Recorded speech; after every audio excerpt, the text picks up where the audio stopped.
salon. Pinagupitan ko si Mama, si Olivia. At ako rin nagpagupit mga kamamsi. Oh, tingnan nyo. Hindi na mahaba yung buhok ko. Nagpagupit ako kasi mahaba na siya.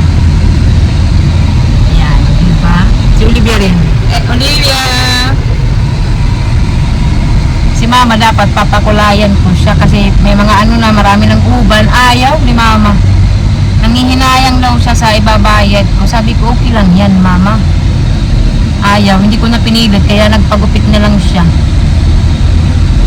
So ngayon naman, pupunta kami sa hospital kasi papabakunahan ko yung mga bata. Ayan o. Ellie! Munyeka! Ala? Ala, munyeka! Okay, may mask na. Hello, ate kuya. Yan yung pamangking ko nasa likod. Hala, hala. Nakamas na ang bata. Wow, very good man. Where are we going, bebe? Hospital. Ay. At saka ipa-check up ko rin si Ellie kasi yung ubo niya hindi pa nawawala.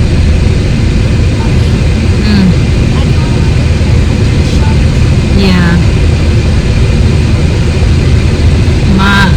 Maiksi na yung buhok ko. Sinadya ko talaga yun mga kamamsi kasi mahaba din naman yan. Ano lang, yung gupit ko, ano lang, layer, yan lang yung gusto ko. Sabi ko wag yung mataas na ano, layer kasi mag-fly away yan talaga. Mag-fly away yung buhok ko ng bongga.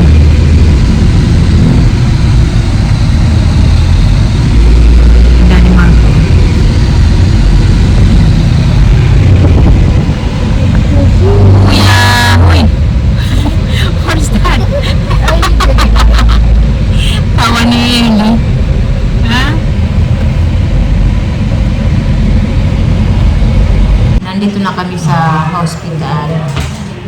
Siyempre, mag-antay na naman kami. Kaya nga, sinabay-sabay ko na lang sila mga kamamsi kasi nakakapagod mag-antay dito sa aming hospital.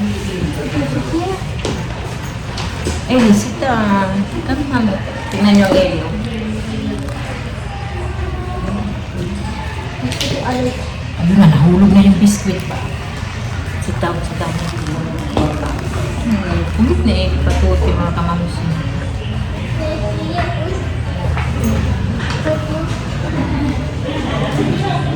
Eli, upo, Eli, upo.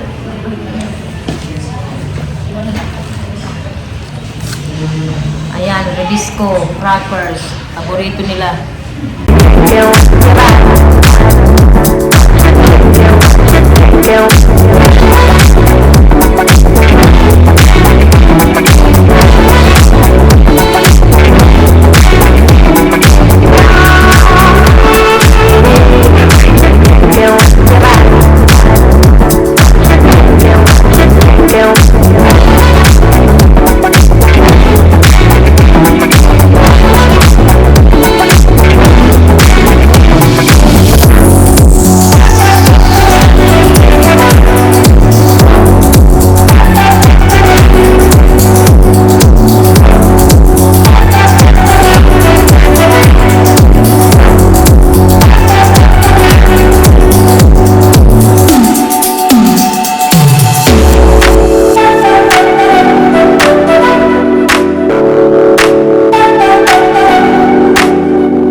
sa bahay. Actually, kanina pa kami lumating mga kamamsi. Ang problema, pagka dating namin dito sa bahay, sumakit yung ulo ko. Siguro dahil sa weather. Kasi nga, kanina, pagpunta namin sa ospital, mainit. Sobrang init. Grabe. Tapos pagkalabas namin, umulan naman mga kamamsi. Kumain kami sa McDonald's, umuulan nun ng malakas. Tapos after namin kumain, sasakay sa sasakyan. May aircon. Kaya siguro sumakit yung ulo ko. Tapos dito naman sa bahay, aircon. Minsan ayaw ko ng ganyan yung pupunta ka sa sa mall, pupunta ka sa mall, malamig, lalabas, mainit. Papasok sa sasakyan, malamig. Bababa, mainit. Papasok sa bahay, malamig. Hindi ko gusto yan. Kaya lang no choice mga kamamsi dahil nga sobrang init. Pero ayoko ng ganyan.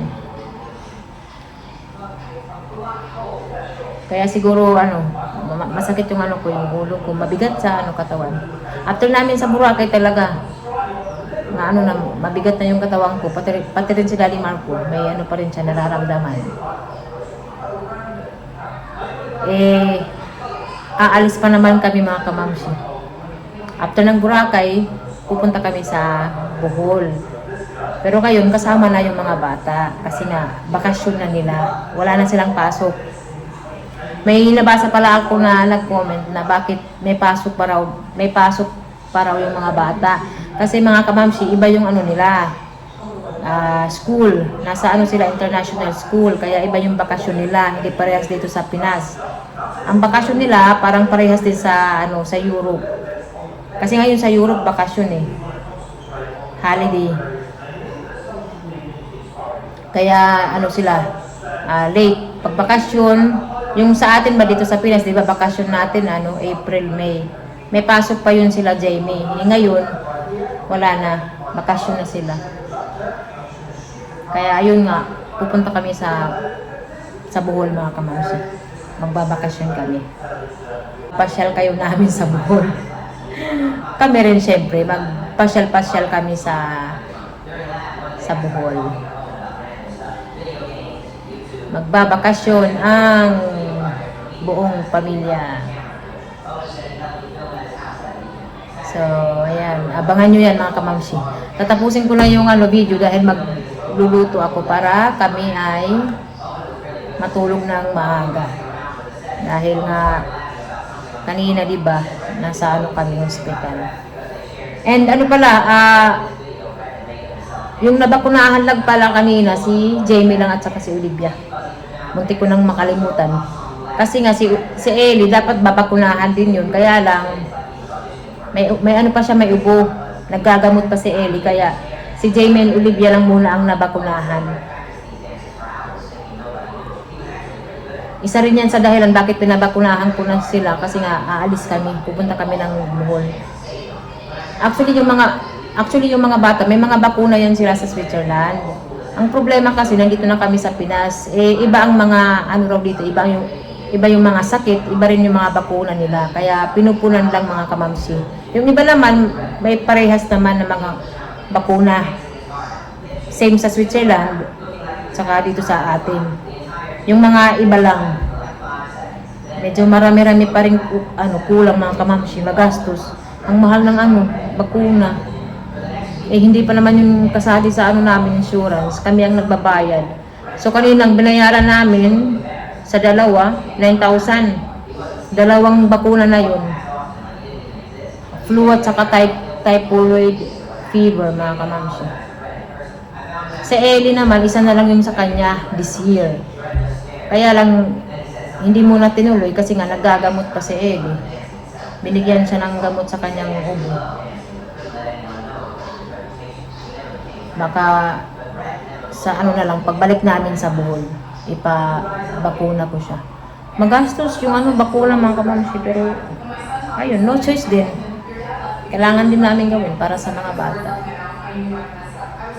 So ayan lang mga kamamsi, yung chika natin, and see you sa next video. Abangan nyo yung namin bakasyon sa Bohol. Thank you, bye bye!